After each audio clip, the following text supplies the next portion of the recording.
Hello friends, നമുക്ക് സേമിയ പായസത്തിനകത്തൊരു ഇൻഗ്രീഡിയൻറ്റും കൂടെ ചേർത്തിട്ട് ഈ പായസം ഒന്ന് കളറാക്കി എടുത്താലോ?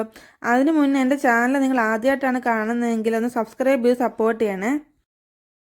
അപ്പം നമുക്ക് പായസം ഉണ്ടാക്കാൻ തുടങ്ങിയാലോ?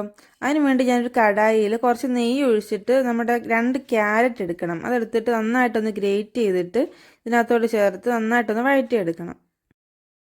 നെയ്യിൽ കിടന്നിട്ട് നമ്മുടെ ക്യാരറ്റ് ഒന്ന് നന്നായിട്ടൊന്ന് വഴണ്ടി വരണം. ക്യാരറ്റ് ഒരുപാട് വെന്തലക്കുന്നിടം വരെ ഒന്നും വെയിറ്റ് ചെയ്യണ്ട, ജസ്റ്റ് ഒന്ന് വഴണ്ട് കിട്ടിയാൽ മാത്രം മതിയാവും. കാരണം നമ്മളിത് പാലിനകത്ത് കിടന്ന് വേകാനുള്ളതാണല്ലോ.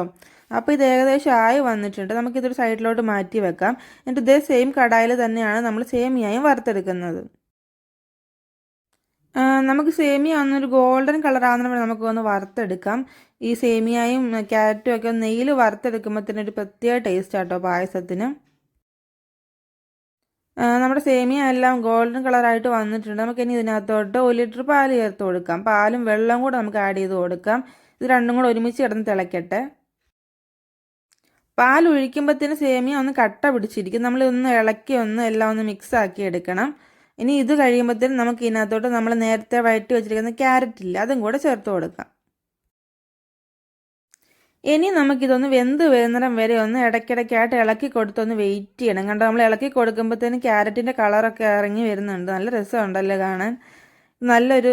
നമുക്ക് കാണുമ്പോൾ തന്നെ നല്ലൊരു രസമാണ് കേട്ടോ. ഇത് കളർ ഇറങ്ങി വരുമ്പോഴത്തേനും വെള്ള പാലിനകത്ത് ഇങ്ങനെ കളർ ഇളകി വരുമ്പോൾ ആ സമയത്ത് ഞാനിവിടെ ഏലക്കായും ചേർത്ത് കൊടുക്കുന്നുണ്ട്, ഒരു പിഞ്ച് ഉപ്പും ചേർത്ത് കൊടുക്കുന്നുണ്ട്. ഇതെല്ലാം കൂടെ നന്നായിട്ട് കിടന്നൊന്ന് വെന്ത് വരണം.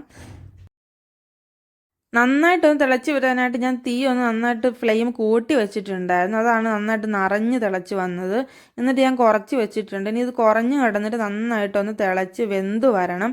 സേമിയ എല്ലാം വെന്ത് വരുമ്പോഴത്തേനും നമുക്ക് അറിയാൻ പറ്റും. സേമിയ നന്നായിട്ട് തിളച്ച് വെന്ത് പൊങ്ങി മുകളിലോട്ട് കുറുകി ഇങ്ങനെ വരാൻ തുടങ്ങും. കണ്ടോ, അപ്പോഴത്തേനും ഇത് ഏകദേശം വെന്തു എന്നൊക്കെ മനസ്സിലാവും. നമ്മളിത് തിളച്ച് വെന്തതിന് ശേഷമാണ് ഇതിനകത്തൊരു പഞ്ചസാര ആഡ് ചെയ്ത് കൊടുക്കുന്നത്. കാരണം അല്ലെങ്കിൽ സേമിയ വേകാൻ പാടായിരിക്കും. ഞാൻ കുറച്ച് മിൽക്ക് മെയ്ഡും കൂടെ ആഡ് ചെയ്ത് കൊടുക്കുന്നുണ്ട്. കാരണം ഒരു ടേസ്റ്റ് ആണല്ലോ, പായസമാണല്ലോ. പായസത്തിനും പുഡിങ്ങിനൊക്കെ നമ്മൾ കുറച്ച് മിൽക്ക് മെയ്ഡും കൂടെ ആഡ് ചെയ്താൽ ഒരു പ്രത്യേക ടേസ്റ്റ് ആയിരിക്കും. ഞാൻ കുറച്ച് ചേർത്ത് കൊടുക്കുന്നുള്ളൂ. മധുരം നിങ്ങൾക്ക് ആവശ്യത്തിനനുസരിച്ച് ചേർത്ത് കൊടുത്താൽ മതിയാവും. ഞാൻ എൻ്റെ മധുരം കേട്ടോ ചേർത്ത് കൊടുത്തിട്ടുള്ളത്. അപ്പം നമ്മുടെ കളർഫുൾ ആയിട്ടുള്ള സേമിയ ക്യാരറ്റ് പായസം ഇവിടെ റെഡി ആയിട്ടുണ്ട്. നല്ല ടേസ്റ്റ് ആട്ടോ, കുട്ടികൾക്കൊക്കെ ഇഷ്ടപ്പെടും. അവർക്കൊക്കെ കളർഫുൾ ആയിട്ടുള്ളത് കാണുമ്പോൾ ഭയങ്കര ഇഷ്ടമല്ല. എൻ്റെ മോള് പറഞ്ഞിട്ടാട്ടോ ഞാൻ ഉണ്ടാക്കി കൊടുത്തത്. അവൾക്ക് ഭയങ്കരമായിട്ട് ഇഷ്ടപ്പെട്ടു. അവൾക്ക് തന്നെ ഞാൻ ആദ്യം കൊണ്ട് കൊടുത്തത്. അപ്പോൾ ഇതുവരെ ട്രൈ ചെയ്തിട്ടില്ലാത്തവരൊന്ന് ട്രൈ ചെയ്ത് നോക്കുക. അറിയത്തില്ലാത്ത ഫ്രണ്ട്സിനൊക്കെ ഒന്ന് ഷെയർ ചെയ്ത് കൊടുക്കുക. അടുത്ത നല്ലൊരു റെസിപ്പിയുമായിട്ട് ഇനിയും കാണാം. Bye friends.